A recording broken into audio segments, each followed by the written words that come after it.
Hey there, welcome back to Creepy Encounters. In today's video, the curious incident of the man in the nighttime.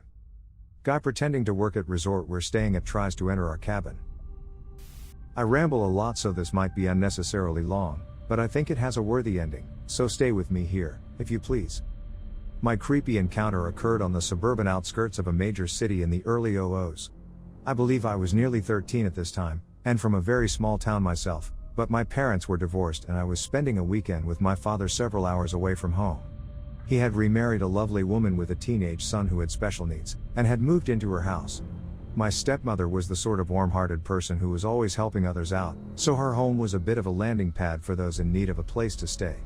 I'd met at least 3 friends and relatives who lived with her temporarily during my irregular visits, so I'd become somewhat accustomed to the idea of people coming and going around the house.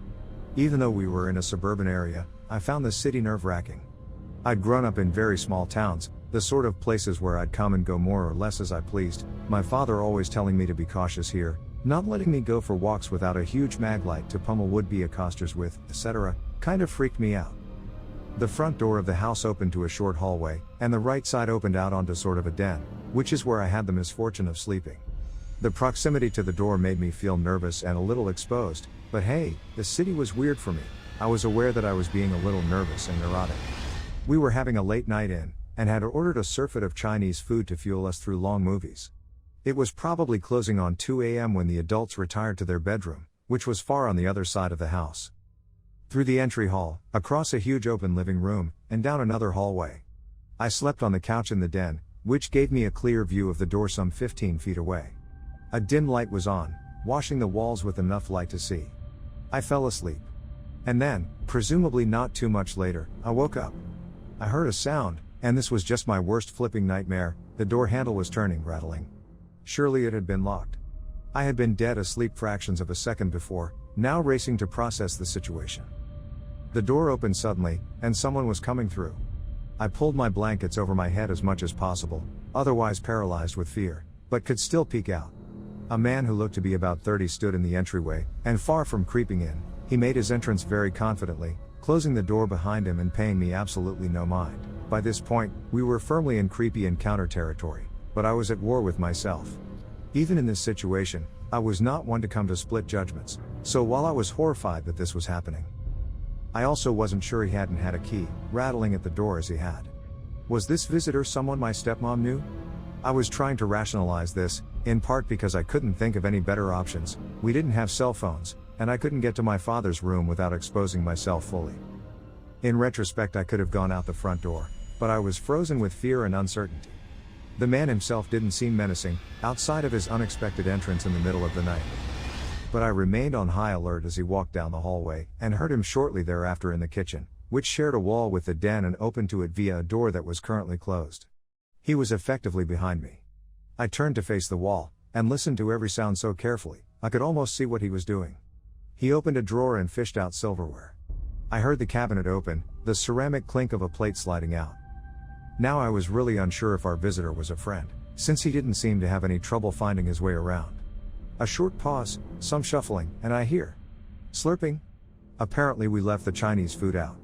I'm listening to this man eat lo mein. What the heck kind of home invasion is this? I am agonizing over how boxed in I feel, terrified to leave the den, but the ridiculousness of this has made me uncertain.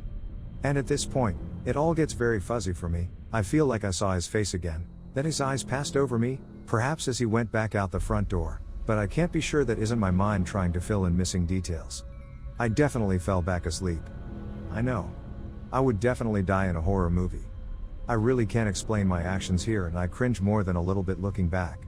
Maybe I forgot it had happened. Maybe I thought it was a dream. Whatever I was or wasn't thinking, I didn't wake up again. I slept well into daylight. That morning, my father told me he had quite the story. Around 6, he heard something outside and went to investigate. I think he might have gone out through the garage door, not disturbing me. He found a man outside in the driveway, washing his truck without soap or water and scratching the finish. I guess something about the encounter gave him pause too, because he approached the man carefully and tried to talk to him. Bonus points if you remember my stepbrother was a special needs kid. It was obvious to my dad that this man had some kind of intellectual disability. He called the police to get him some help. I don't remember the details, but the poor guy was out and about somehow, Couldn't get himself home and didn't know he needed assistance. I don't know if he had just gone house to house trying doors, but somehow he ended up at ours. And we had forgotten to lock the door. My dad emphasized how grateful he was, that he felt it was not coincidence he'd ended up at this house.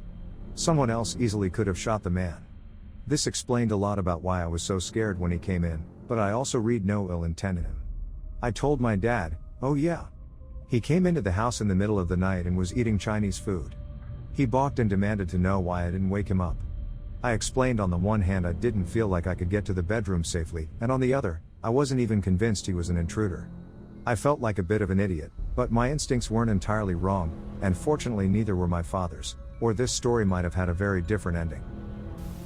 So, for clarification, this was back in 2014, during the summer after The Purge came out, which will be relevant information later. My dad, little brother, 11, neighbor, 11, and I, 15, were staying at a cabin for a week during our summer break to go fishing etc. On our third night staying there, around 11 p.m., some guy comes up and knocks on our door asking if we could jump his car, because apparently the battery had died while he was driving by.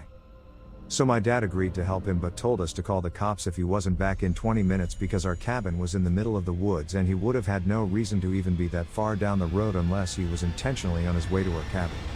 30 minutes pass and my dad gets back, says the guy was asking a bunch of weird questions about how many of us were staying and such, but that he just jump-started his car and the guy left. 2 nights later my brother, neighbor and I are up late watching TV in the living room. At some point around 1 a.m. a different guy shows at our cabin, wearing the resort's logo and uniform with the resort official car, and just stares into our cabin from the porch. He didn't knock or anything so we have no idea how long he was standing there, but at some point my neighbor had noticed him staring in at us and jumped up and ran over to the bedroom to wake up my dad. So my dad, annoyed at this point, walks up to the door, while not opening it, and asks the guys what he's doing here, and he says he got a call from the reception desk that our TV wasn't working and he was here to fix it. Meanwhile, our TV was obviously working since he saw us watching stuff on it for who knows how long. Anyways, my dad tells him we don't need anything and he should leave. The guy then proceeds to say we're out of toilet paper and he needs to refill it for us. Again, my dad says we don't need any and that the guy should leave. He continues to get ruder and ruder, asking about towels, our phones, and other stuff he could possibly refill or fix, but eventually leaves. The next morning we call the reception desk to report this because this guy was obviously out of line. They tell us that they don't send out anyone that late anymore for services for the cabins, and that must have been a mistake. So they ask us to describe the guy, about 55 years old, tall, light blonde/grayish hair, blue eyes, and when we do, they tell us that nobody with that description works there.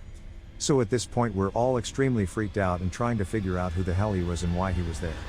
Turns out that same weekend, there had been hundreds of people across the country attempting to recreate a real-life purge. We don't know for sure if that's what his intentions were, but I'm assuming the first guy, the one with the car problem asking weird questions, was there to scope out our situation possibly, and when he saw it was just one adult with 3 kids, he relayed it to his partner, the second guy, that we'd be a good cabin to rob, hurt, etc. I'm just happy my dad never unlocked our door for the fake resort guy, cause who knows why he went through all that effort to pretend to work there.